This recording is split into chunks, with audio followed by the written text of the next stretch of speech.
Hello friends, मैं अंबिका कुमारी स्वागत करती हूँ आपके अपने चैनल पे। ज्योग्राफी की क्लासेस यहाँ पे हम ले रहे हैं एनसीईआरटी बेस्ड। यहाँ पे आप देख सकते हैं क्लास 6 से लेके 12 तक यहाँ पे एनसीईआरटी आपको प्योर एनसीईआरटी के क्वेश्चंस आपको देखने को मिलेंगे। एनसीईआरटी में जो भी पॉइंट्स, जो भी टॉपिक्स आपके दिए हुए हैं, उसी के थ्रू यहाँ पे क्वेश्चन बना के आपको प्रैक्टिस कराया जा रहा है, ठीक है। और ये बुक कौन सी है ये भी मैं आपको बता देती हूँ ताकि आपको कोई कन्फ्यूज़न ना हो। आप देख सकते हैं यहाँ पे दृष्टि की बुक है ये, ठीक है। दृष्टि द विज़न की बुक है, बहुत ही बेहतरीन बुक है, मैं कहूँगी आप भी ज़रूर इसे लें ताकि आपका बहुत ही अच्छे से प्रिपरेशन हो सके। अगर बुक से आप नहीं पढ़ पा रहे हैं तो मैं आपको इसका प्रैक्टिस करवा ही रही हूँ, पूरा बुक मैं आपको कंप्लीट करवाऊँगी, ठीक है। तो यहाँ पे देखिए आपको चैप्टर 6 मैंने स्टार्ट किया है अभी, ठीक है। देखिए यहाँ पे चैप्टर, यहाँ पे हम आपको बात करें चैप्टर 1 हमने कल कंप्लीट कर लिया था, सौर मंडल में पृथ्वी। तो ये काफ़ी इंपॉर्टेंट है, बिल्कुल भी स्किप मत कीजिएगा। एक एक वीडियो आपको देखना बहुत ज़्यादा ज़रूरी है। हर एक चैप्टर से आपका क्वेश्चन पूछा जाता है, ठीक है। कोई भी चैप्टर को आप स्किप नहीं कर सकते हैं। आप अगर प्रीवियस ईयर जो देखेंगे क्वेश्चंस तो उसमें आप एनालिसिस कर पाएंगे कि हर एक चैप्टर से आपका क्वेश्चन पूछा जाता है, ठीक है। तो यहाँ पे देखिए मैं आपको प्रीवियस क्वेश्चंस भी करवाया है और आगे भी मैं आपको करवाऊंगी इसको, ठीक है। ऑथेंटिक बिल्कुल क्वेश्चन सीरीज़ ही मैं आपके लिए लेके आऊँगी। तो अभी हम फिलहाल एनसीईआरटी देख रहे हैं। तो एनसीईआरटी अगर आपने नहीं पढ़ा है, अगर आप नहीं पढ़ पा रहे हैं एनसीईआरटी, तो आप क्वेश्चंस के ज़रिए उसको कंप्लीट कर सकते हैं। और यहाँ पे आज हम चैप्टर 2, चैप्टर 3, चैप्टर 4 और चैप्टर 5 तक आज हम देखने वाले हैं, ठीक है। इसको लेके चलेंगे, कोशिश करेंगे कि चैप्टर 5 तक आज हम कंप्लीट कर लें और चैप्टर कल हम 6, 7, 8 देख लेंगे। इस तरह से हमारा जो ये एनसीईआरटी है ये आपका पुराना ख़त्म हो जाएगा। फिर यहाँ पे देखिए अफ्रीका, दक्षिण अमेरिका, ऑस्ट्रेलिया और अंटार्कटिका के बारे में आपका दिया हुआ है, ठीक है। तो ये आपका इसको भी हम देखेंगे क्योंकि क्वेश्चंस आपका बहुत ज़्यादा जो है यहाँ से देखने को मिल रहा है। तो एक भी चैप्टर आप स्किप नहीं करेंगे, वीडियो को कंप्लीट देखिएगा, तभी आपको जो है हेल्प मिलेगी एग्ज़ाम के लिए। और अब जो है आपको जितना हो सके उतना क्वेश्चन प्रैक्टिस करना है, ज़्यादा से ज़्यादा। आपको कॉन्सेप्ट भी यहाँ पे बताया जाएगा। देखिए जो एक्सप्लेनेशन है उसमें आपको एडिशनल जानकारी भी दे दी जाती है। जो भी आपको एनसीईआरटी में करवाया गया है वो सब आपको यहाँ पे देखने को मिलेगा। तो बिल्कुल भी स्किप मत कीजिएगा। चैनल पे अगर नए हैं तो सब्सक्राइब करके बेल आइकन ज़रूर प्रेस कर लीजिएगा, तभी मेरे वीडियोज़ आप तक पहुँच पाएंगे। और आगे यहाँ पे आपको पसंद आ रहा है तो प्लीज़ एक लाइक कर दीजिएगा और कमेंट बॉक्स में ज़रूर बताइएगा कि कितने क्वेश्चंस आपके सही हो रहे हैं। ये देखना काफ़ी ज़्यादा इंपॉर्टेंट है कि कितने क्वेश्चंस आपके सही हो रहे हैं, ठीक है। तो चलिए हम स्टार्ट करेंगे, अपने क्वेश्चंस की तरफ बढ़ेंगे। ये देख सकते हैं सारे चैप्टर्स आपको यहाँ पे दिए हुए हैं, 6, 7 यहाँ पे 12 तक के सारे क्वेश्चन। और यहाँ पे हमने जो है सौर मंडल में पृथ्वी हमने कंप्लीट कर लिया है, तो इसको हम नहीं देखेंगे क्योंकि कल ही हमने इसको कंप्लीट किया है। तो इसको आप जाके ज़रूर देखिएगा। आप देख सकते हैं सारे ही टॉपिक, आपका कॉन्सेप्ट आपका क्लियर हो जाएगा। एक एक क्वेश्चन आपका यहाँ से जो है पूछा गया है। चलिए स्टार्ट करेंगे हम ग्लोब, अक्षांश एवं देशांतर से। यहाँ से आपका क्वेश्चन स्टार्ट होता है, ठीक है। तो चैप्टर 2 में हम चल रहे हैं, आगे बढ़ रहे हैं। और यहाँ पे आपको जो है क्वेश्चंस, आई तो होप विजिबल है, एक मिनट। अब आप यहाँ पे देखिए चैप्टर 2 में हम पहुँच चुके हैं, ठीक है। अब हम 5 तक कोशिश करेंगे कि इसको आज ही कंप्लीट कर लें। चलिए स्टार्ट करते हैं। विषुवत वृत्त के संदर्भ में यहाँ पे बताना है कौन सा कथन आपका सही है। देखिए आप यहाँ पे टीचिंग एग्ज़ाम की तैयारी कर रहे हैं तो मैं इतना मान के चल रही हूँ कि आपको बेसिक कॉन्सेप्ट पता होंगे इसके, ठीक है। और यहाँ पे विषुवत वृत्त आप जान रहे हैं क्या है। इसमें अक्षांश को प्रदर्शित करता है, 0 डिग्री अक्षांश को प्रदर्शित करता है। क्या ये कथन आपका सही है?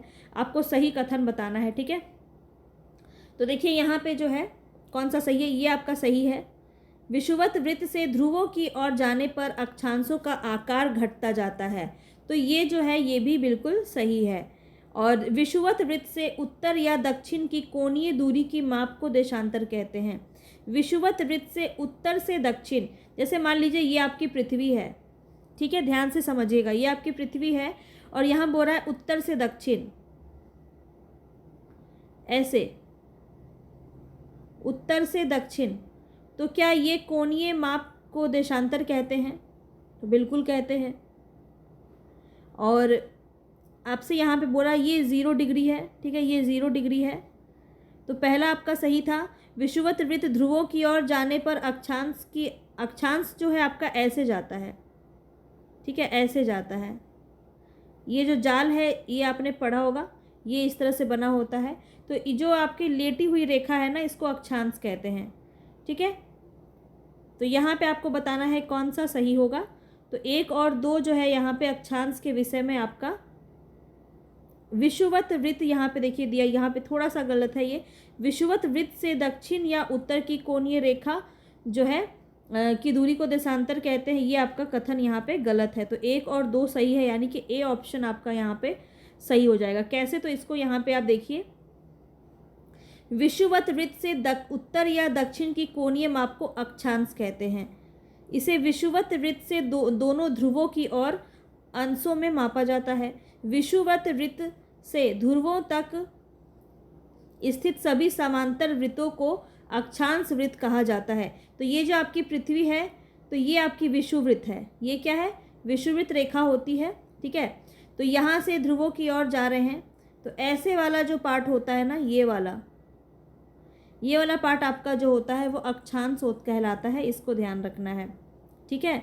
और विषुवत वृत्त एक काल्पनिक वृत्त है जो पृथ्वी को 2 बराबर भागों में बांटता है। विषुवत वृत्त ध्रुवों की ओर जाने पर अक्षांशों का आकार घटता जाता है। कैसे घटता जाता है, तो एक बार फिर से देखिए, ये आपका ऐसे जाता है, ये देखिए धीरे धीरे जो है यहाँ पे आप देखेंगे कम है आकार, यहाँ पे ज़्यादा है। तो इस तरह से ये जब ध्रुव की तरफ बढ़ते जाएगा तो ये घटते जाता है। तो आपका इस तरह से दोनों ही सही था। चलिए आगे बढ़ते हैं। नेक्स्ट क्वेश्चन पे यहाँ पे बताना है कर्क रेखा, मकर रेखा, उत्तर ध्रुव वृत्त और दक्षिण ध्रुव वृत्त। यहाँ पे बताना है, आपने ये वाला जो है बहुत ज़्यादा देखा होगा, ये जो है आपने देखा होगा, ठीक है। तो यहाँ पे जो है ये आपका क्या होता है, इक्वेटर कहलाता है ये, ठीक है। और यहाँ पे आपका ये आंसर ही मैं बता रही हूँ, खैर आप आंसर नहीं, पहले आप ही बता दीजिए। कर्क रेखा आपका कितना होता है, मकर रेखा कितना होता है, उत्तर ध्रुव वृत्त कितना होता है, दक्षिण ध्रुव वृत्त आपका कितना होता है। तो यहाँ पे आपका राइट ऑप्शन क्या हो जाएगा, कर्क रेखा आपका 23.5 उत्तर में होता है, ठीक है। कर्क रेखा अगर हम बात करें तो इक्वेटर के ठीक ऊपर होता है कर्क रेखा, ठीक है, यहाँ पे 23.5, ठीक है। और इधर जो है इक्वेटर के ठीक नीचे यहाँ पे क्या होता है, आपका मकर रेखा होता है, ठीक है। और ये आपका कितना होता है, मकर रेखा भी आपका 23.5 डिग्री ही होता है, पर ये दक्षिण में होता है। इतनी बात आपको समझ में आ रही होगी। और उत्तर ध्रुव क्या हो गया, देखिए उत्तर ध्रुव यानी कि उत्तर हो गया, और दक्षिण ध्रुव यानी कि दक्षिण में हो गया। 66.5 जो होता है यहाँ पे डिग्री होता है ये ध्रुव में। तो ये आपको समझ में आ जाना चाहिए। ये है आपका ध्रुव, उत्तर और दक्षिण। यहाँ पे आपका 66.5 होता है, यहाँ भी आपका 66.5 होता है। तो इस तरह से ये पूरा कॉन्सेप्ट है। और यहाँ पे देखिए, अगर हम यहाँ पे बात करें अब क्वेश्चन का आंसर क्या हो जाएगा, तो यहाँ पे कर्क रेखा आपका उत्तर में आता है 2 3 4 1, 2 3 4 1, 2 3 4 1 कहाँ है, सी ऑप्शन में है। तो सी ऑप्शन आपका बिल्कुल सही हो जाएगा, ठीक है। इसको यहाँ पे आप इसका स्क्रीनशॉट ले सकते हैं। विषुवत वृत्त जो होता है वो 0 डिग्री पे होता है हमेशा। विषुवत वृत्त क्या होता है, तो ये बीच का जो इक्वेटर होता है, इसी को हिंदी में विषुवत वृत्त कहते हैं। ये 0 डिग्री होता है, ठीक है। इसके ऊपर जाएंगे तो 23.5 डिग्री, इसके नीचे जाएंगे तो 23.5 डिग्री। ये आपका कर्क है, ये आपका मकर है, और ये जो है ये हो जाएगा दक्षिण पोल, और ये हो जाएगा उत्तर पोल, ठीक है। इतनी बातें समझ में आएगी। ये दोनों कितने हैं, 66.5 हैं। तो अब आपको कोई कन्फ्यूज़न नहीं होनी चाहिए। चलिए आगे बढ़ते हैं, नेक्स्ट क्वेश्चन पे बढ़ते हैं। यहाँ पे बताना है निम्न में से कौन सा जो है युग्म सुमेलित नहीं है। कर्क रेखा एवं मकर रेखा के बीच का जो क्षेत्र है वो शीत कटिबंध कहलाता है। कर्क रेखा और विषुवृत्त के बीच का क्षेत्र शीतोष्ण कटिबंध कहलाता है। दक्षिण ध्रुव वृत्त और दक्षिण ध्रुव के बीच का क्षेत्र उष्ण कटिबंध कहलाता है। कौन सा सुमेलित नहीं है ये आपको बताना है। तो यहाँ पे देखिए ये सारे ही गलत है। यहाँ पे 1 2 3 तीनों ही आंसर हो जाएंगे, यानी डी ऑप्शन आपका यहाँ पे सही हो जाएगा। कैसे, तो देखिए यहाँ पे कर्क रेखा एवं मकर रेखा के बीच सभी अक्षांशों पर सूर्य वर्ष में एक बार दोपहर में सिर के ऊपर होता है, ठीक। इसीलिए इस क्षेत्र को सबसे अधिक ऊष्मा प्राप्त होती है और ये उष्णकटिबंधीय क्षेत्र कहलाता है। कौन सा इलाका, एक बार ध्यान से इसको देखिए। ये आपका होगा इक्वेटर, ये हो गया आपका कर्क रेखा, ये हो गया मकर रेखा, और ये वाला जो आपका एरिया होता है ये सन से, ये जो सन है यहाँ पे, इससे ठीक एकदम सीधे में होता है। ये एक बार दिन में एक बार ये जो है सर के ठीक ऊपर से गुजरता है, तो इसीलिए ये जो इलाका है ना ये सबसे ज़्यादा गर्म होता है, इसलिए इसको उष्णकटिबंधीय कहते हैं। अब आप समझ गए होंगे उष्णकटिबंधीय इलाका जब भी आपको आपके माइंड में आए तो आप समझ लेना बीच वाला जो पार्ट होता है कर्क रेखा और मकर रेखा के बीच का, वो आपका उष्णकटिबंधीय कहलाता है। तो वहाँ क्वेश्चन में आपका गलत दिया हुआ था। अब देखिए दूसरा, देखिए ध्रुव की तरफ सूर्य की किरणें तिरछी होती जाती हैं।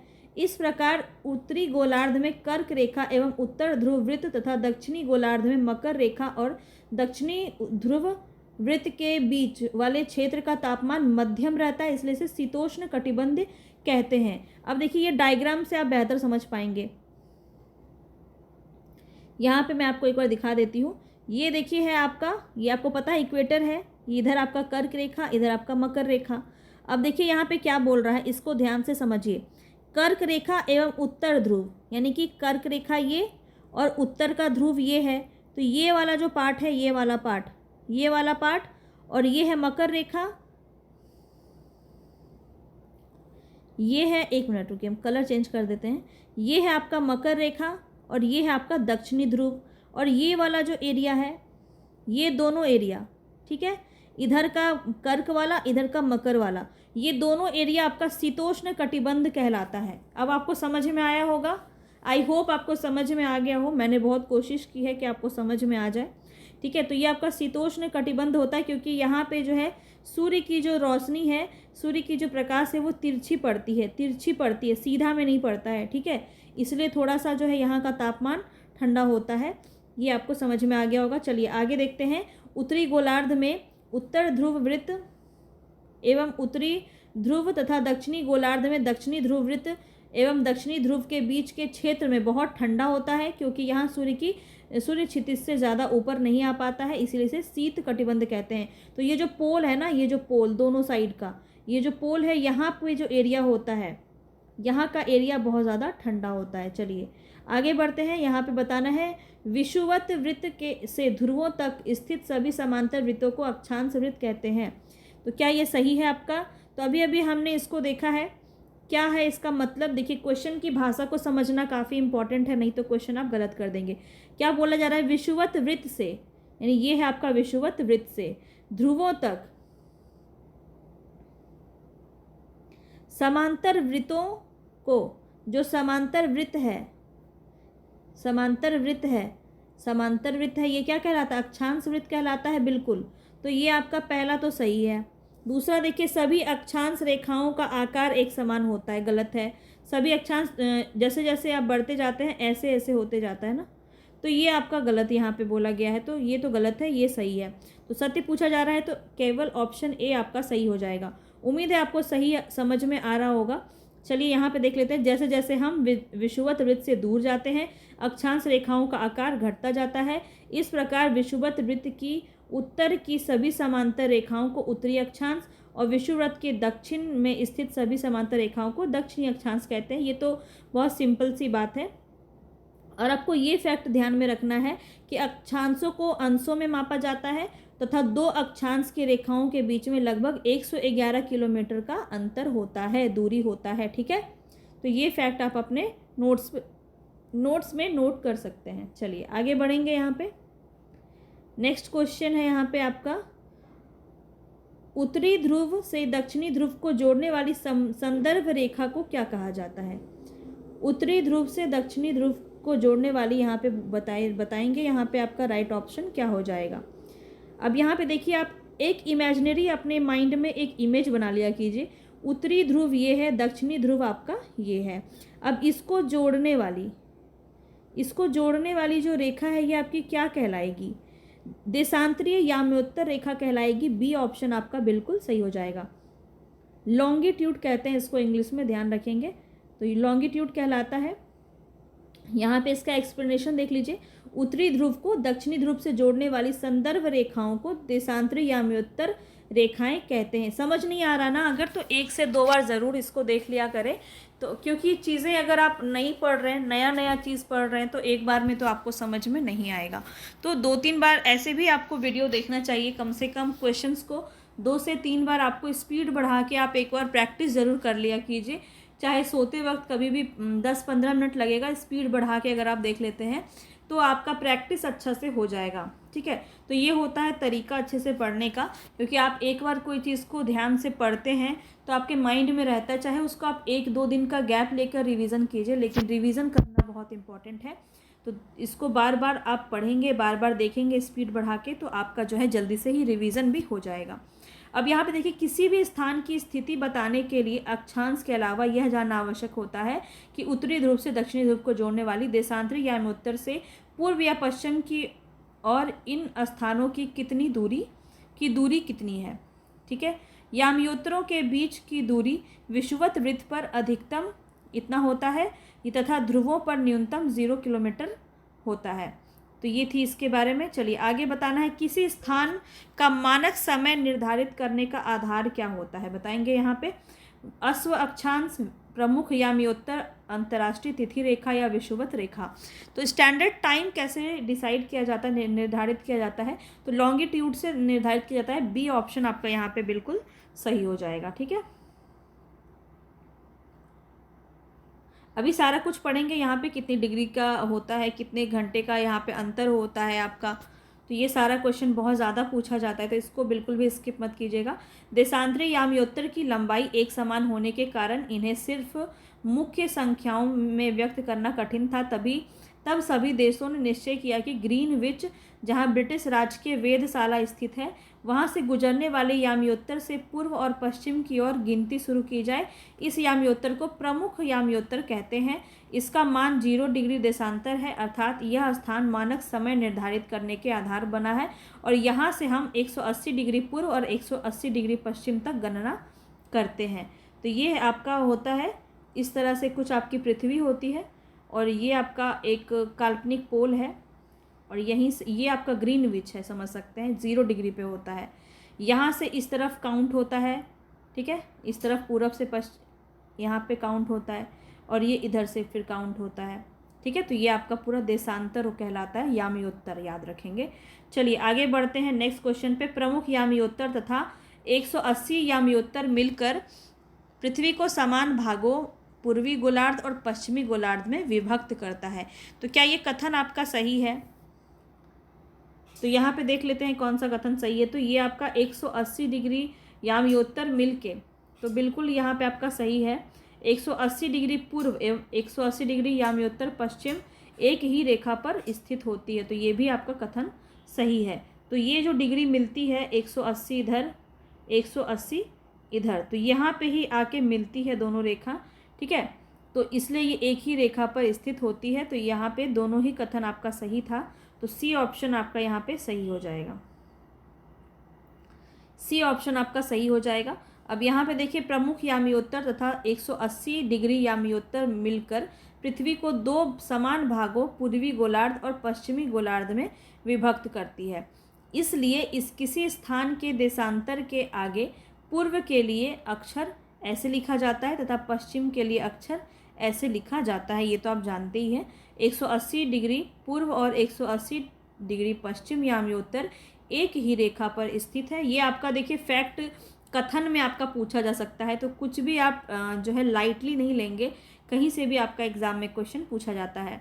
तथा 180 डिग्री देशांतर रेखा को अंतर्राष्ट्रीय तिथि रेखा यानी इंटरनेशनल डेट लाइन के नाम से भी जाना जाता है। ठीक है, तो ये आपको याद रखना है कि 180 डिग्री देशांतर रेखा को अंतर्राष्ट्रीय तिथि रेखा भी कहते हैं। चलिए आगे हम ग्रीनविच के तरफ बढ़ रहे हैं। ग्रीनविच के बारे में बताना है यहाँ पे कौन सा कथन आपका सही है, सही कथन बताना है। तो देखिए, ग्रीनविच से पूर्व के स्थानों का समय ग्रीनविच समय से आगे होता है तथा पश्चिम के स्थानों का समय इससे पीछे होता है।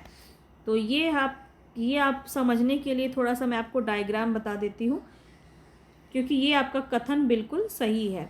ठीक है, कथन सही है, कैसे सही है, तो ये है आपका ग्रीनविच, मैंने बताया आपको, ये आपका समय जो है यहाँ से 0 डिग्री होता है। अब इससे आप अगर इधर बढ़ते हैं पूर्व की तरफ, ये आपका पूर्व की तरफ बढ़ रहे हैं, तो ये आपका क्या होता है, घटते जाता है।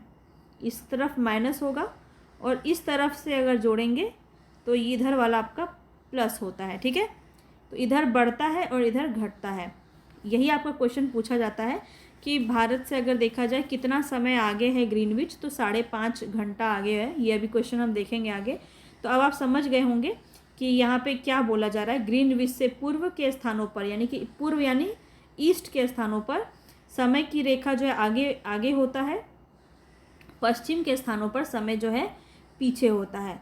समझ गए होंगे अब आप। चलिए आगे देखते हैं यहाँ पे।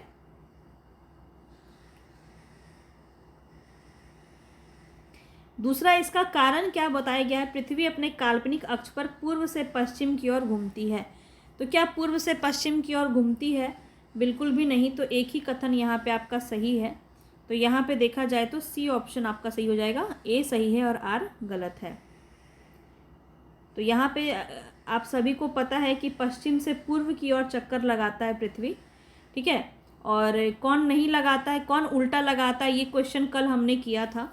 तो जिन्होंने भी देखा होगा वो मुझे आज कमेंट बॉक्स में ज़रूर बताएं कि कौन से ऐसे ग्रह हैं जो इसके ठीक विपरीत चक्कर लगाते हैं, यानी कि पूर्व से पश्चिम चक्कर लगाते हैं। मैंने क्लॉकवाइज एंटी क्लॉकवाइज ऐसे आपको बताया भी था, आपको याद होगा अगर मैं आपने पूरे वीडियो को कंप्लीट देखा होगा।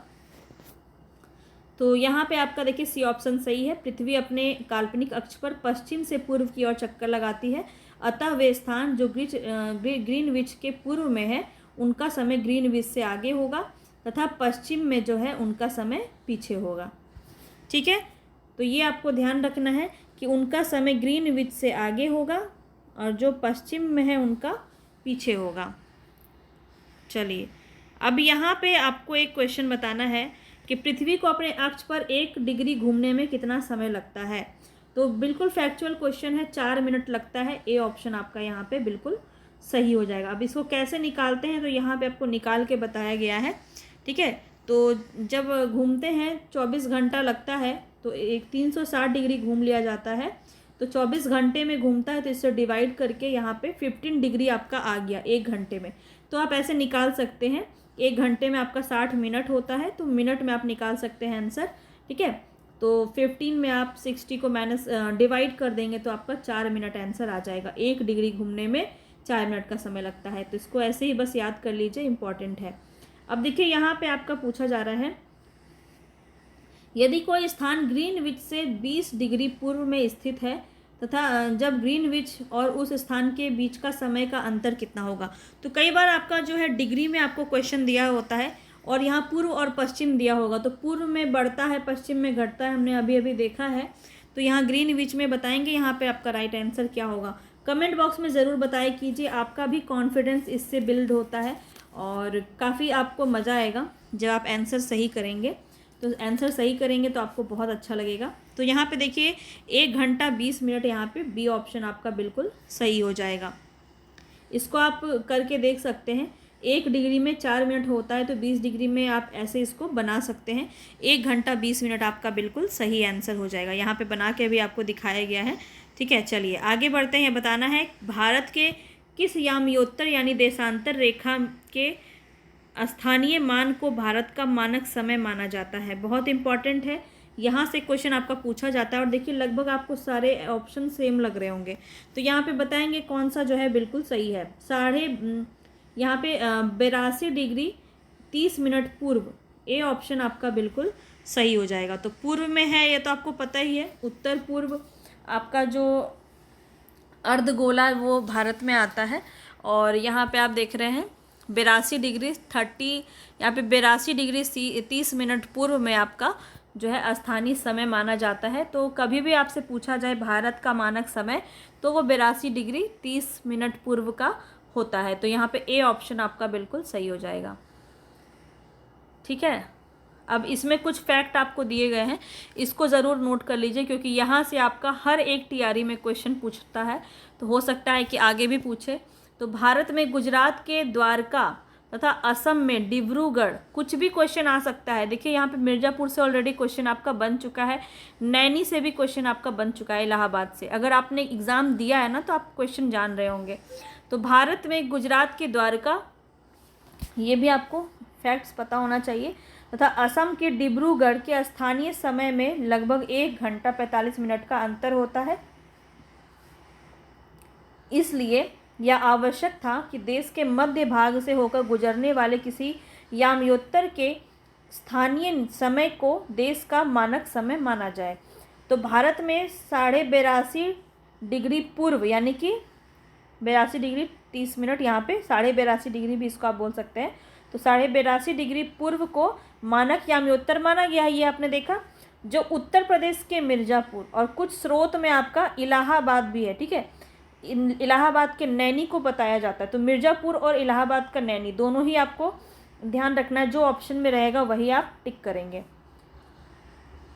तो यहाँ पे आपको पता होना चाहिए कि यह कहाँ से आपका गुजरता है, उत्तर प्रदेश के मिर्ज़ापुर से या इलाहाबाद के नैनी से भी कुछ सोर्स में आपको देखने को मिलता है। तो ये दोनों ही क्वेश्चन आपके पूछे गए हैं। चलिए, यही क्वेश्चन है जो मैंने आपको स्टार्टिंग में बताया। भारत का मानक समय जो है ग्रीनविच के मानक समय से कितना आगे या पीछे है। अब बताना है आगे है कि पीछे है, ये बताना है आपको। तो यहाँ पे आपका 5.5 घंटा आगे है, ठीक है। आगे क्यों है, तो मैंने आपको बताया था अभी कि पूर्व में आपका बढ़ता है, पश्चिम में घटता है। और भारत किधर है, पूर्व में है, पूर्व में है तो ये बढ़ेगा ना, तो आगे है 5.5 घंटा, ठीक है। चलिए, अब यहाँ पे ना ये वाला आपका एनसीईआरटी में दिया हुआ है, ये जो एग्जाम्पल है वही आपको यहाँ पे बताया गया है। ये आपका एनसीईआरटी में आया है, ये सीटेट में काफ़ी बार पूछा जाता है और कई बार इनफैक्ट बीपीएससी ने भी पूछा है। तो याम्योत्तर ग्रीनविच में इतना है, आपको पता है 82.5 डिग्री पूर्व में है और यहाँ का समय ग्रीनविच के समय के 5.5 घंटा आगे है। इसलिए लंदन में के दोपहर में 2 बजे होंगे, तो भारत में कितने बजे होंगे, ये क्वेश्चन आपका पूछा जाता है। तो अगर 2 बजे तो 5.5 उसमें बढ़ा दीजिए, कितना हो जाएगा, 7.5 हो जाएगा। तो इस तरह क्वेश्चन आपका पूछा जाता है। अब हम देखिए आ गए हैं पृथ्वी की गति को लेकर, चैप्टर नंबर 3। चैप्टर 3 में पहुंच गए हैं, पृथ्वी की गतियां। यहाँ से भी क्वेश्चन आपका काफ़ी ज़्यादा पूछा जाता है और मैंने यही देखा, जो मैंने प्रीवियस से क्वेश्चन का एनालिसिस किया तो मैंने देखा सारे ही चैप्टर से आपके कुछ कुछ क्वेश्चंस देखने को मिले हैं। तो यहाँ पे है आपका नेक्स्ट क्वेश्चन, कौन सा कथन आपका सही है ये बताना है। पृथ्वी की गति जो आपका चैप्टर 3 है, यहाँ से अब हम स्टार्ट करते हैं। यहाँ पे बताएंगे पृथ्वी का अपने अक्ष पर घूमना घूर्णन कहलाता है, तो बिल्कुल सही है। पृथ्वी की सूर्य के चारों ओर एक स्थित कक्षा में गति को परिक्रमण कहते हैं, तो ये भी सही है, इजी सा क्वेश्चन था ये, सी ऑप्शन आपका यहाँ पे सही हो जाएगा। तो आप सभी को पता है कि कितना 365 दिन 6 घंटे का समय लगता है और 24 घंटे में ये अपना पूरा एक चक्कर पूरा करते हैं, जिसे हम घूर्णन कहते हैं। और सूर्य के चारों तरफ एक स्थिर कक्ष में पृथ्वी की गति को परिक्रमण कहते हैं। तो ये आपको समझ में आ गया होगा। नेक्स्ट क्वेश्चन पे बढ़ते हैं। बताना है पृथ्वी अपने अक्ष पर कितने डिग्री झुकी हुई है। ये क्वेश्चन काफ़ी इंपॉर्टेंट है। यहाँ पे राइट ऑप्शन आपका हो जाएगा ऑप्शन ए, 23.5 डिग्री झुकी हुई है पृथ्वी, ठीक है। ए ऑप्शन आपका बिल्कुल सही हो जाएगा। चलिए आगे बताना है, प्रदीप्त वृत्त किसे कहते हैं, सर्कल ऑफ इल्यूमिनेशन किसे कहते हैं। ग्लोब पर यह वृत्त जो तापमान को विभाजित करता है। ग्लोब पर वह वृत्त जिसके द्वारा किसी स्थान की सही स्थिति ज्ञात की जाती है, तो ये दोनों ही नहीं है। आगे देखते हैं, ग्लोब पर वह वृत्त जो दिन तथा रात को विभाजित करता है, बिल्कुल, तो सी ऑप्शन आपका यहाँ पे सही हो जाएगा, ठीक है। इसको अच्छे से समझ लीजिए। पृथ्वी सूर्य से प्रकाश प्राप्त करती है। पृथ्वी का आकार गोले के समान है, इसलिए एक समय में सिर्फ इसके आधे भाग पर ही रोशनी प्राप्त होती है। ग्लोब पर वह वृत्त जो दिन तथा रात को विभाजित करता है उसे प्रदीप्त वृत्त कहते हैं। इल्यूमिनेशन आप अच्छे से ध्यान रखेंगे, यहाँ से क्वेश्चन आपका पूछा जा सकता है। आगे बढ़ते हैं। बताना है नेक्स्ट क्वेश्चन पे, निम्नलिखित में से कौन सा ऋतुओं में परिवर्तन का कारण है। ऋतुओं में जो परिवर्तन आता है वो किसके कारण आता है, ये क्वेश्चन आपसे काफ़ी बार पूछा गया है यहाँ से। तो यहाँ पे बताएंगे आपका राइट ऑप्शन क्या हो जाएगा।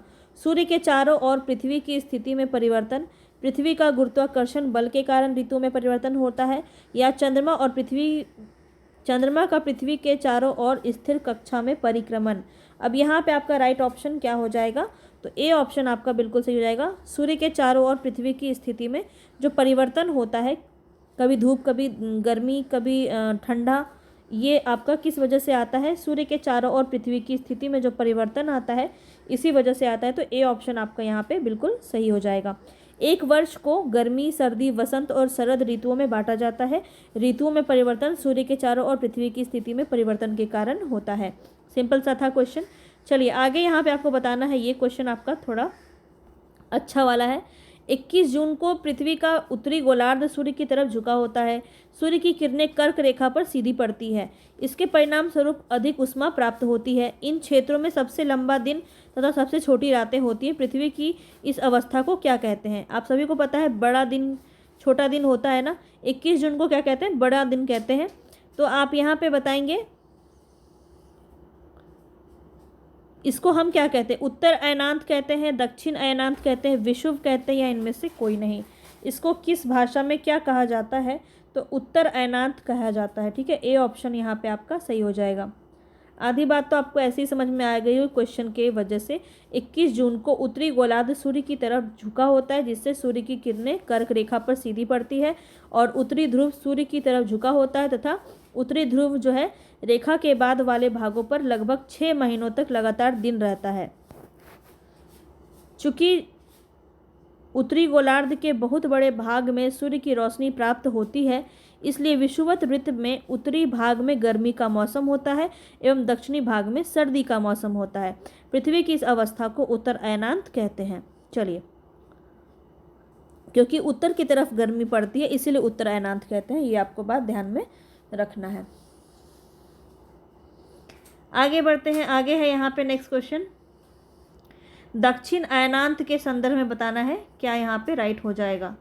दक्षिणी ध्रुव सूर्य की ओर झुका होता है। दक्षिण अयनांत का मतलब क्या है? यहाँ पे सूर्य की किरणें मकर रेखा पर सीधी पड़ती है। दक्षिणी गोलार्ध पर छोटे दिन और लंबी रातों वाली ऋतुएं होती हैं। तो यहाँ पे 6 नंबर क्वेश्चन में बताएंगे कौन सा आपका सही है।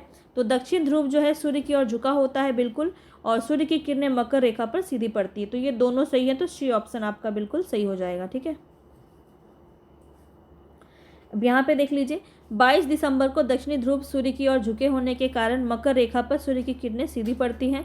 चूँकि सूर्य की किरणें मकर रेखा पर लंबवत पड़ती है, इसलिए दक्षिणी गोलार्ध में बहुत बड़े भाग में प्रकाश प्राप्त होता है। इसलिए दक्षिणी गोलार्ध में लंबे समय तक छोटी रातों वाली ग्रीष्म ऋतु होती है। पृथ्वी की इस अवस्था को दक्षिण अयनांत कहते हैं। और तीसरा नंबर तो गलत था। और देखिए, ऑस्ट्रेलिया में ग्रीष्म ऋतु में ही क्रिसमस का पर्व मनाया जाता है, ये भी बात ध्यान रखेंगे। चलिए आगे बताएंगे, नेक्स्ट क्वेश्चन पे चलते हैं। यहाँ बताना है विषुव के बारे में बताना है। सारे ही टॉपिक को कवर कर रहे हैं, हर एक कॉन्सेप्ट को। तो बताएंगे विषुव के संदर्भ में कौन सा बात यहाँ पे सही है। तो इस अवस्था में सूर्य की किरणें विषुवत वृत्त पर सीधी पड़ती है, बिल्कुल सही है। नाम से ही आपको समझ में आ रहा होगा, विषुव नाम है इसका। विषुव वृत्त पर सीधी पड़ती है। विषुव वृत्त मतलब क्या होता है? इक्वेटर। पूरी पृथ्वी पर दिन और रात यहाँ पे बराबर होते हैं, बिल्कुल। कोई भी ध्रुव सूर्य की ओर झुका नहीं होता, ये भी सही है। तीनों सही है। जब कहीं नहीं झुका होगा तो विषुव कहेंगे उसको हम। ठीक है, यहाँ पे दिन और रात दोनों बराबर होते हैं, तो यहाँ पे तीनों ही ऑप्शन आपके सही थे। 21 मार्च एवं 23 सितंबर को सूर्य की किरणें विषुवत वृत्त पर सीधी पड़ती है, इसे विषुव कहा जाता है। 23 सितंबर को उत्तरी गोलार्ध में शरद ऋतु होती है, जबकि दक्षिण गोलार्ध में वसंत ऋतु होती है। 21 मार्च को स्थिति इसके विपरीत होती है। चलिए, समझ में आ गया। नेक्स्ट क्वेश्चन पे बढ़ते। लीप वर्ष में कितने दिन होते हैं? ये तो सबको आता होगा। नेक्स्ट क्वेश्चन है यहाँ पे बताएंगे। तो ऐसे तो 365 दिन होते हैं, लेकिन लीप वर्ष में 366 दिन होते हैं। बी ऑप्शन आपका बिल्कुल सही हो जाएगा। क्यों होते हैं तो इसको थोड़ा समझ लीजिए। पृथ्वी को सूर्य की एक परिक्रमा पूरी करने में 365 दिन और 6 घंटे लगते हैं। ये 6 घंटे धीरे धीरे जब बढ़ते जाता है तो पूरे एक दिन में कन्वर्ट हो जाता है। सुविधा के लिए हम वर्ष को 365 दिन में ही गिनते हैं और 6 घंटे का समय उसको छोड़ देते हैं। इस प्रकार जब 4 वर्ष हो जाते हैं तो ये धीरे धीरे 24 घंटे का समय ले लेता है और ये एक दिन का अंतर इसमें आ जाता है। इस अतिरिक्त दिन को फरवरी महीने में जोड़ा जाता है। इस प्रकार प्रत्येक चौथे वर्ष फरवरी माह जो है 28 के बदले 29 दिन का होता है। इस प्रकार हर चौथे दिन 366 दिन का होता है, जिसे हम लीप वर्ष कहते हैं। सबको पता है कि फरवरी 4 महीनों में 29 तारीख का होता है। अब हम चलते हैं नेक्स्ट चैप्टर पे। अपने नेक्स्ट चैप्टर है हमारा मानचित्र। ठीक है, मानचित्र आपका जो है बहुत इंपॉर्टेंट है, यहाँ से भी आपका क्वेश्चन देखने को मिलता है। बताएंगे भौतिक मानचित्र में किन्हें शामिल किया जाता है। भौतिक मानचित्र में किन्हें शामिल किया जाता है? पर्वत को, पठार को, मैदान को, महासागर को, देश या राज्य की सीमाओं को। तो सबको ही किया जाता है, तो यहाँ पे डी ऑप्शन आपका सही हो जाएगा।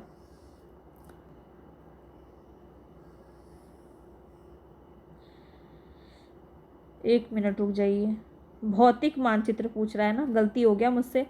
भौतिक मानचित्र में आपका देश या राज्य की सीमा नहीं होती है, पर्वत, पठार, मैदान, महासागर ये सब होता है। तो यहाँ पे सी ऑप्शन आपका सही हो जाएगा। ठीक है, तो यहाँ पे आपको ये समझना है कि जो प्राकृतिक आकृतियाँ होती हैं पृथ्वी की, तो जैसे पठार हो गए, पर्वत हो गए, मैदान, नदी, महासागर, इन सभी को दिखाने के लिए जो मानचित्र बनाया जाता है उसे हम भौतिक या उच्चावच मानचित्र कहते हैं।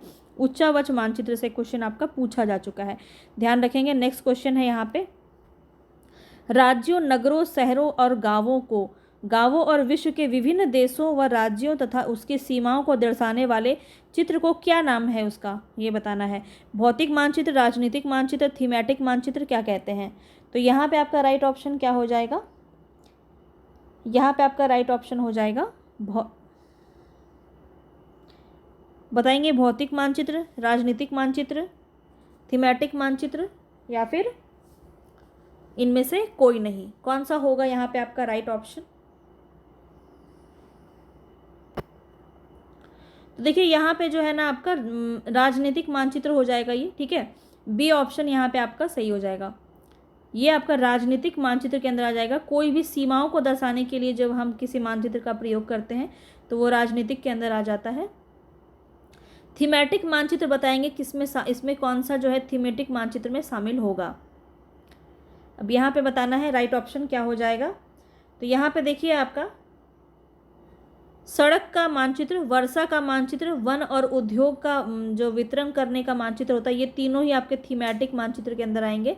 तो यहाँ पे आपका डी ऑप्शन सही हो जाएगा। ठीक है, तो यहाँ पे आप देख लीजिए कौन कौन सा आता है थीमेटिक में। सड़क हो गया मानचित्र, वर्षा मानचित्र, रेलवे मानचित्र, वन तथा उद्योग मानचित्र। तो इस तरह का जो मानचित्र होता है उसे हम थीमेटिक कहते हैं, ध्यान रखेंगे। चलिए आगे बढ़ते हैं। प्रधान दिग्बिंदु कहा जाता है किसे? बताना है कि मानचित्र के संदर्भ में किन दिशाओं को प्रधान माना जाता है। तो देखिए यहाँ पे तो सभी को माना जाता है ना, उत्तर, दक्षिण, पूर्व, पश्चिम सबको माना जाता है। तो सारे ही आंसर यहाँ पे सही हो जाएंगे। डी ऑप्शन इजी था, कोई भी लगा देगा ये।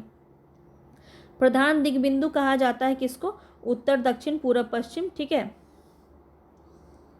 चलिए आगे बताना है रूढ़ प्रतीक किसे कहा जाता है। मानचित्र के संदर्भ में बताएंगे कौन सा जो है रूढ़ प्रतीक कहलाता है। जिन प्रतीकों के उपयोग के संदर्भ में अंतर्राष्ट्रीय सहमति हो। तो जब अंतर्राष्ट्रीय सहमति है तो उसको कोई नहीं बदल सकता, रूढ़ हो जाता है। ठीक है, तो ए ऑप्शन आपका बिल्कुल सही हो जाएगा यहाँ पे। ठीक है, तो मानचित्र के 3 घटक होते हैं, दिशा, दूरी और प्रतीक। प्रतीक मानचित्र तीसरा प्रमुख घटक है और प्रतीकों के इस्तेमाल के द्वारा मानचित्र को आसानी से खींचा जा सकता है, इसका अध्ययन करना आसान होता है। ये सब बातें इसमें कही गई हैं। और मानचित्र को एक विश्वव्यापी भाषा होती है। प्रतीकों के उपयोग के संबंध में अंतर्राष्ट्रीय सहमति है और इसे रूढ़ प्रतीक कहते हैं। जैसे कोई मंदिर है तो वहाँ पे ऐसा चिन्ह लगा होगा, पानी आएगा तो ऐसा ऐसा ऐसा चिन्ह होता है ना, तालाब है तो ऐसा ब्लू कलर का बना होता है। तो ये सब कुछ रूढ़ प्रतीक होते हैं जो हर जगह सेम होते हैं, सब कोई मानता है उसको, अंतर्राष्ट्रीय सहमति होती है उसमें। देखिए यहाँ पे दिया गया, जैसे भवन है तो ऐसे बना होगा, है ना, सड़क, पुल, सबका एक संकेत बना होता है, वृक्ष में बना होता है ऐसे। तो ये आपका जो है अलग अलग बना होता है, कुएं बने होते हैं, पटरियाँ हो, या देखिए यहाँ पे बताया जा रहा है कि वास्तविक आकार एवं प्रकार में विभिन्न आकृतियों जैसे भवन, सड़क, पुल, वृक्ष, रेल की पटरियाँ या कुएं को दिखाना संभव नहीं होता है। इसीलिए ये चिन्हित निश्चित अक्षरों या छाया या रंग या चित्र या किसी रेखा के रूप में इसको दर्शाया जाता है। इसे ये प्रतीक क्रम स्थान में अधिक जानकारी प्रदान करते हैं और ये सबके लिए एक समान प्रतीक मान्य होता है ताकि मानचित्र को अच्छे से समझा जा सके। इसी को हम रूढ़ प्रतीक कहते हैं। समझ गए होंगे अब आप।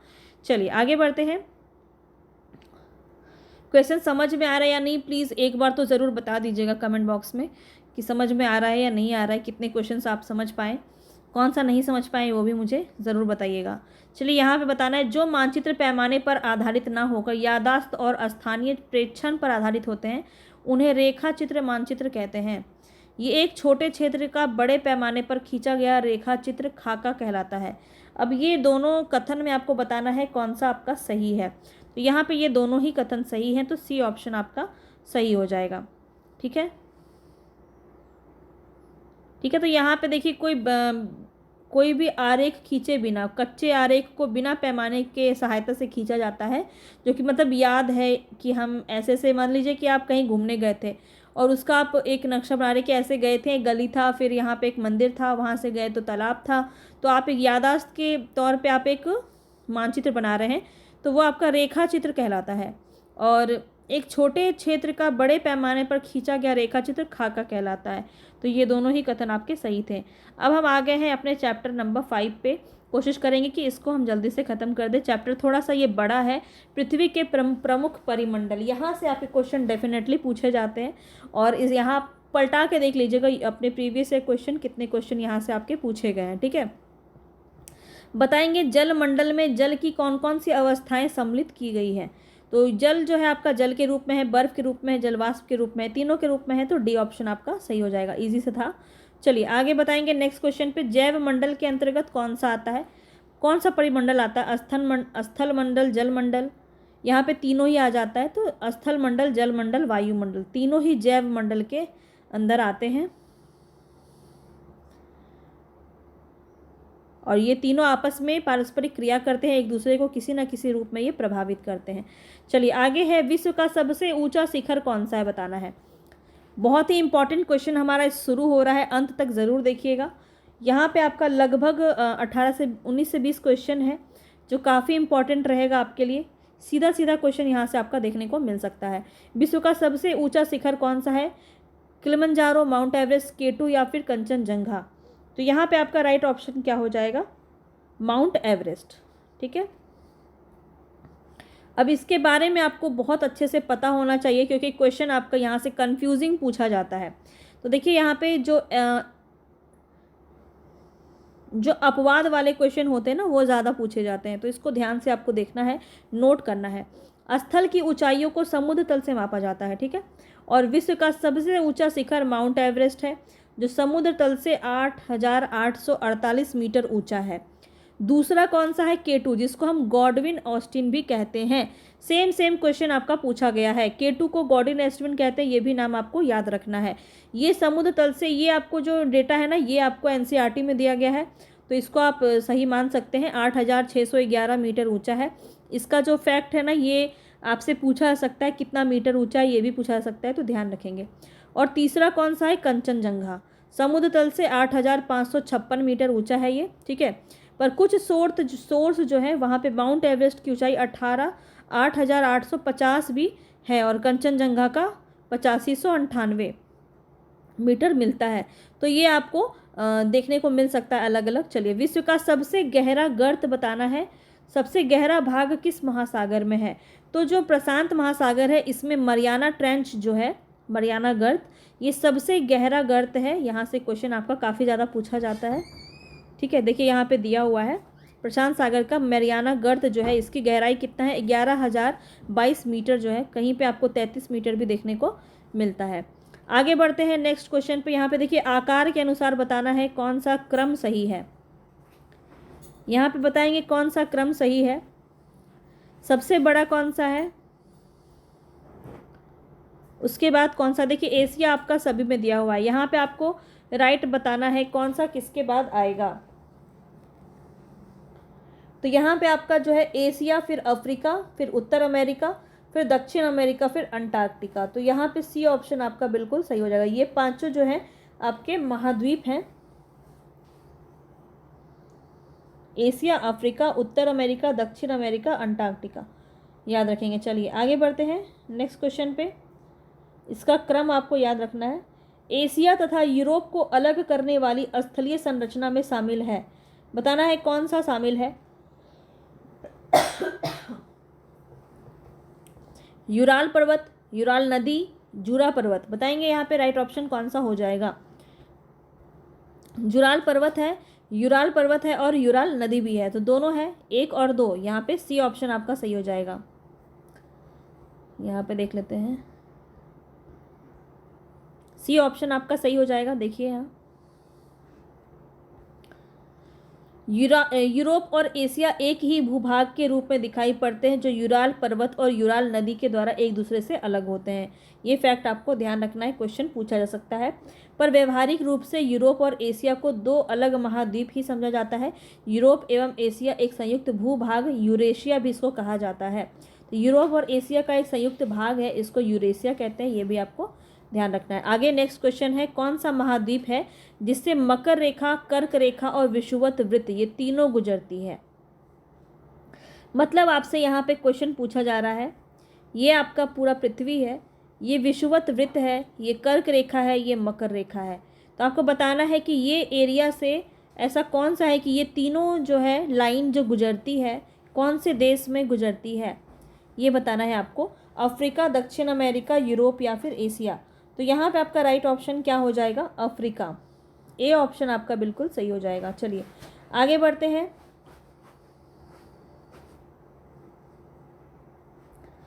अफ्रीका एशिया के बाद विश्व का दूसरा सबसे बड़ा महाद्वीप है और यही एक ऐसा महाद्वीप है जिससे होकर कर्क रेखा, मकर रेखा, विषुवत वृत्त गुजरती है।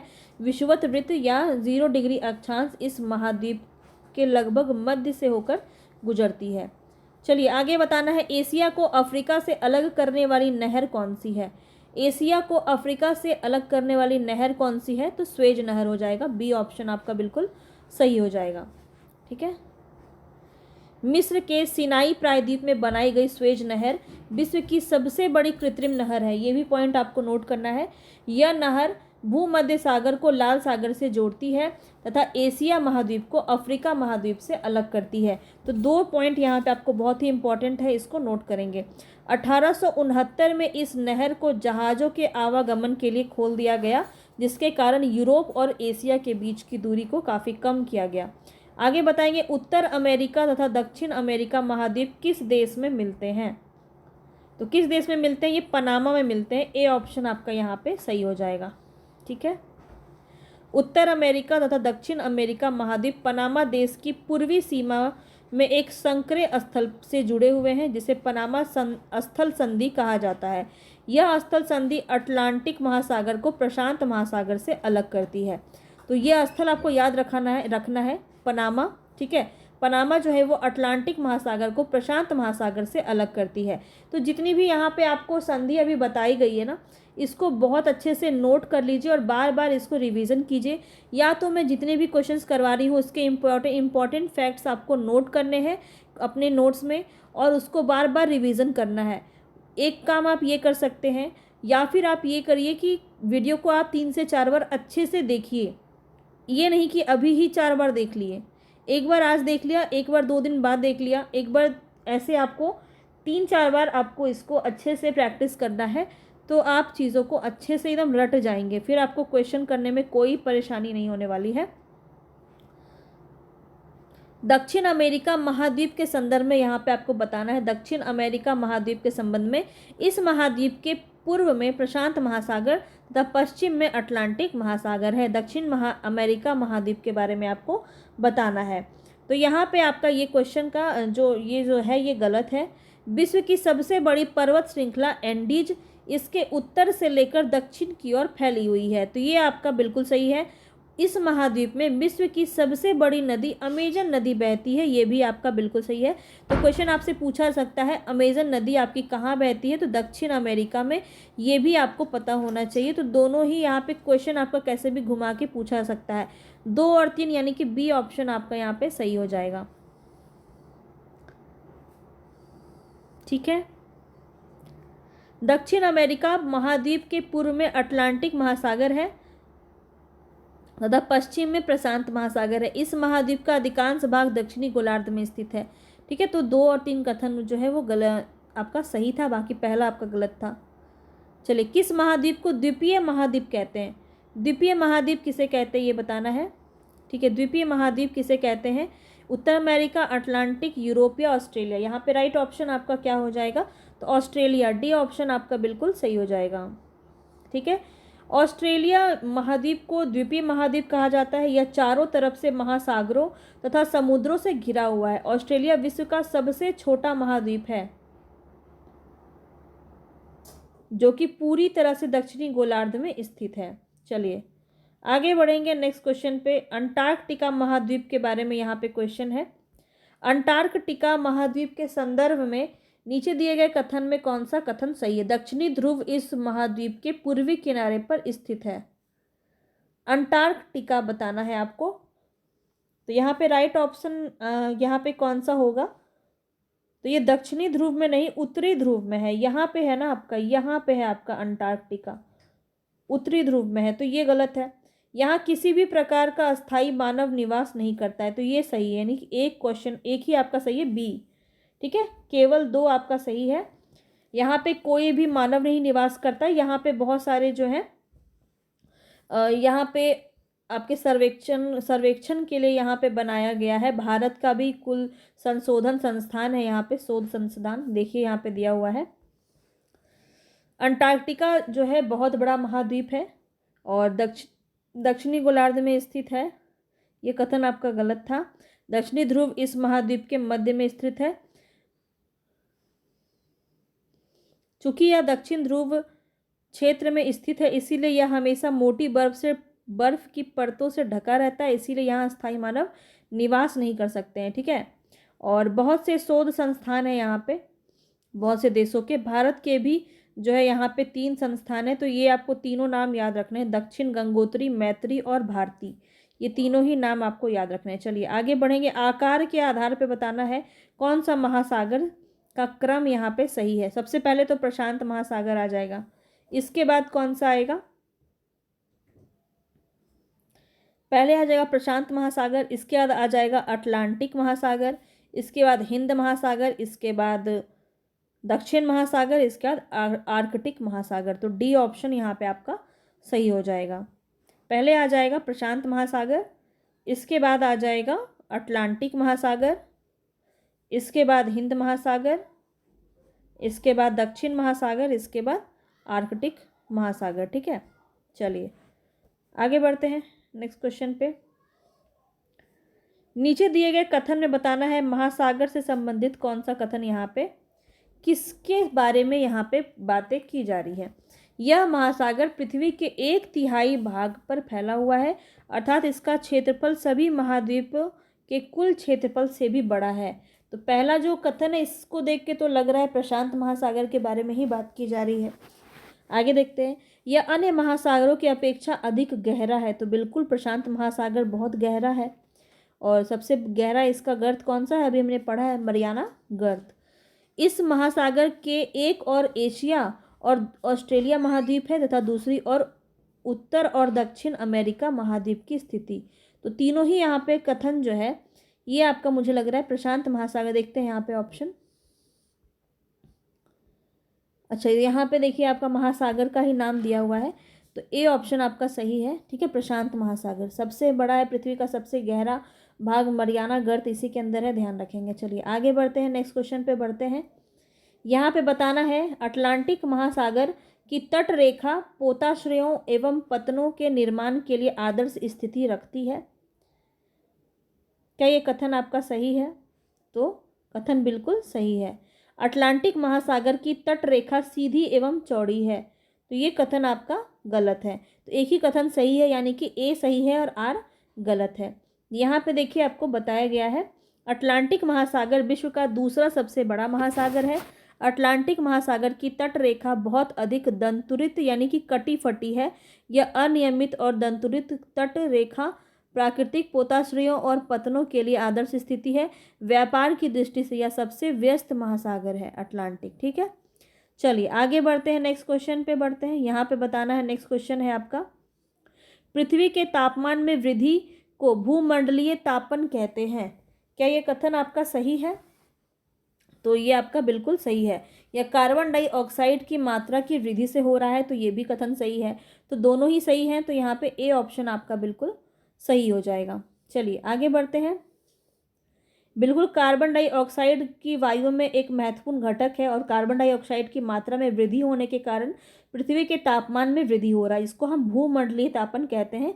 ये बात आपका बिल्कुल सही है। चलिए अब आगे यहाँ पे आपका युग्म दिया है, इस युग्म को बताना है यहाँ पे। तो यहाँ पे देख लेते हैं, प्रशांत महासागर जो है ये एकदम गोल है, वृत्ताकार है लगभग, और अटलांटिक महासागर अभी अभी हमने पढ़ा, तो यहाँ पे क्या हो जाएगा, अंग्रेजी भाषा के अक्षर के समान यानी एस की तरह है, इस तरह का दिखता है अटलांटिक महासागर। हिंद महासागर के बारे में बात करें तो यह त्रिभुजाकार आकृति में है और आर्कटिक महासागर उत्तर ध्रुव के चारों ओर है। तो इस तरह से आपको ये सुमेलित किया गया है। चलिए आगे बढ़ते हैं। यहाँ पे वही बातें आपकी कही गई हैं, कुछ अलग नहीं है। आगे बढ़ते हैं। वायुमंडल में मध्य मंडल किन दो मंडलों के बीच पाया जाता है? वायुमंडल बताना है मध्य मंडल किन दो मंडलों के बीच में पाया जाता है। तो बहुत ही अच्छा क्वेश्चन है ये, बताएंगे यहाँ पे राइट ऑप्शन क्या हो जाएगा। तो समताप मंडल और आयन मंडल यहाँ पे आपका बिल्कुल सही हो जाएगा। इसके बीच में जो है मध्य मंडल पाया जाता है, यहाँ पे ही सारी उल्का पिंडें जल जाती हैं, ये आपने पढ़ा होगा। और ठंडा भी होता है मध्य मंडल आपका। वायुमंडल को उसके घटकों, तापमान और अन्य आधार पर 5 परतों में बांटा गया है। कौन सा है 5 मंडल? वो क्षोभ मंडल, समताप मंडल, मध्य मंडल, आयन मंडल, बहिर्मंडल। अधिकतम वैज्ञानिक जो उपकरण है, अलग अलग उपकरण है, जैसे radio Sunday, Ravi Sunday, radar, उपग्रह, रॉकेट, सेंसर, ये सब क्या है? उपकरण है वैज्ञानिक। इसकी सहायता से प्रभावी वायुमंडल की ऊंचाई का 16 से 29,000 किलोमीटर तक का अध्ययन किया गया, किंतु सागर तल से 800 किलोमीटर की ऊंचाई तक का वायुमंडल अत्यधिक सर्वाधिक महत्वपूर्ण होता है।